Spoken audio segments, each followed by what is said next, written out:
Hello there and welcome back to Final Fantasy VIII Remake Pocket Version with me, Xeneler. I know it's been a while since my last video, and I know that it was the time before that as well. I am still struggling with my mental health, and things are obviously difficult for us, but I am trying to pursue this project as it's something for me to do, obviously. And hopefully it's something that a lot of you people are enjoying. As you can see, I have now recreated in my vision the second floor of Balam Garden. I've tried to keep it somewhat close to the original, but obviously again trying to make my own style and envision it in my way, you know. So we'll go through to the classroom here. As you can see, I've done the classroom as well. There are several classrooms on the floor. You may have noticed that the corridor goes around in a circle. If you played the original game, you'll know that you only see a little bit of the corridor and just the one classroom. I'm trying to make it feel more like a proper, fully fleshed out garden, so I've done that. I've also implemented a first person view.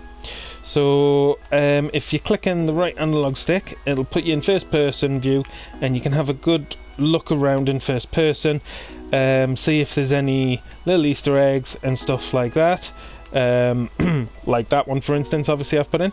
No doubt I will try and add more of these as I go along, so it's just something to make it interesting for you to explore for new and old people alike. Yeah.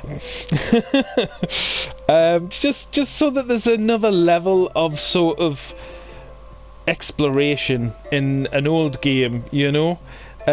Something that people can look for in the scenery and all that sort of little areas like that, you know? And I just think it just makes it a little bit better, because then if it is something that someone's played a lot, like myself when I was younger, there's something else that you're looking out for, some other hidden thing that wasn't there. Obviously, if anyone has any suggestions for things that I can hide in the level and that, for people to find and whatnot, I'd greatly appreciate that. That would be great. I'm always open to suggestions and comments, so please like, subscribe if you're really enjoying this. Add comments of what you think's good, what you think's bad. You know, constructive criticism is just as good as people saying they love the video. You know? As you can see, I have updated the draw spheres, and I've implemented a magic system into the battle. So, as you can see from here, I can now draw thunder from the library draw point, and I now have it so that I can use it in battle. Which I will obviously show off to you in a second. I still need to do items and GFs, but now that I've made all the logic up for the magic, it should be a bit easier for us to do them as well. I am working on the front entrance as well into the garden, so that's coming along. Just having a little problems with thermo and that. So, you know, if anyone knows about Dream, if anyone plays on Dream and creates, and they're good at stuff, by all means, drop us a message. We can try and do something together, you know, if you think you can help. If you have better experience than me, I'm open to it, because I just want to make a good version of a game that I loved when I was young, you know, because it's something that's never really got a proper or a good remake anyway, and I just want them to do something like what they've done with Final Fantasy VII Remake. You know, that would be ideal for me. That would be the goal, if they actually did that. And if this helped them do that, that would be brilliant. So, get into a battle.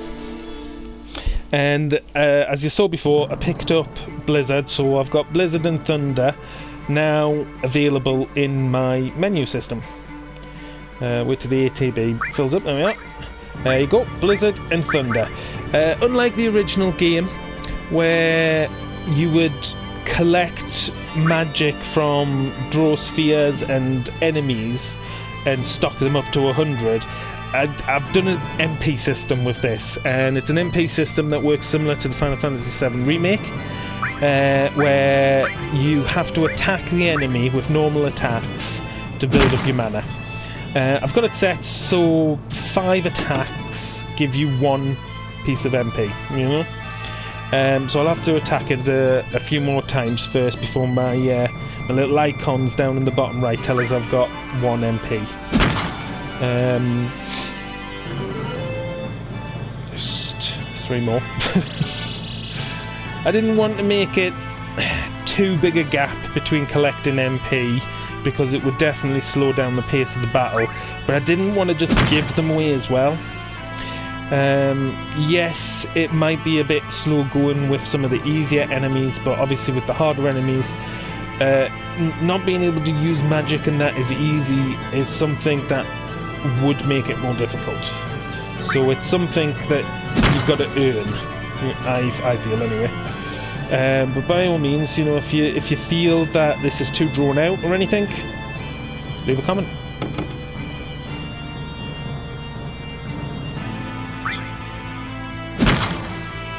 There we go. I have 1 MP now. So as you can see, the icons changed, changed colour.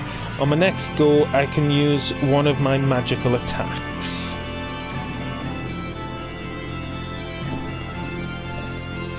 There we go. We'll go with Blizzard first.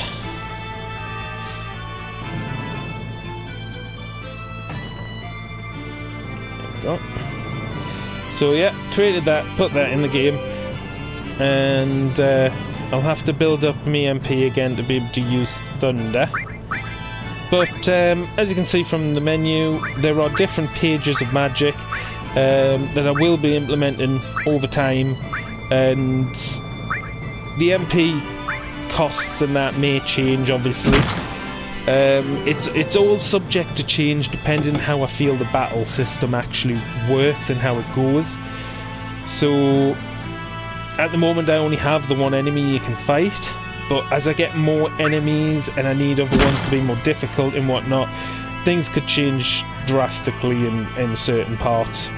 Because I definitely want...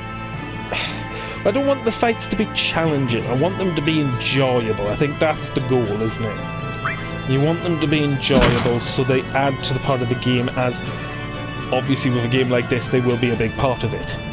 As you probably saw before though, you can walk around a lot of the enemies. I walked around this one first before I decided to attack it. So that adds another aspect of it, that you can dodge enemies if you're too injured or something.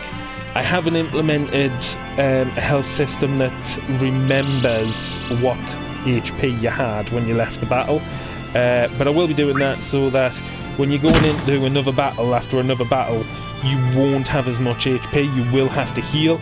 But also, if you've accumulated, say, 4 MP, you'll still have that as well. So you can obviously plan accordingly if you're coming up to what you think is a boss battle, or what you know is a boss battle. Right, so, Thunder, here we go. There we go. So yeah, I've implemented them too. You can attack the Grat, you can attack yourself. Obviously attacking yourself can be a viable strategy because then it's a lot easier to get a limit break, which is this. It probably won't come through in the video, but I've tried to use the speaker on the PS4 controller a lot as well.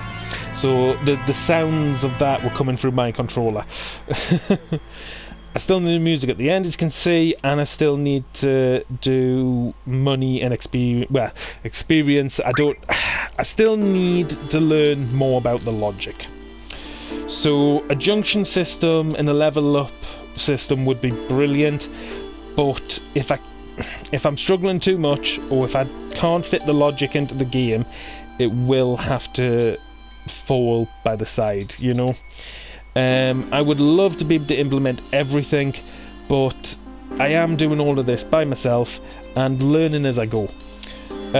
So hopefully, like I say, everyone has enjoyed this, and they will give it a play if they've got dreams. Give the video a like, and obviously comment in anything that they think I can do better, or if they can help me do better. Thank you once again, and enjoy.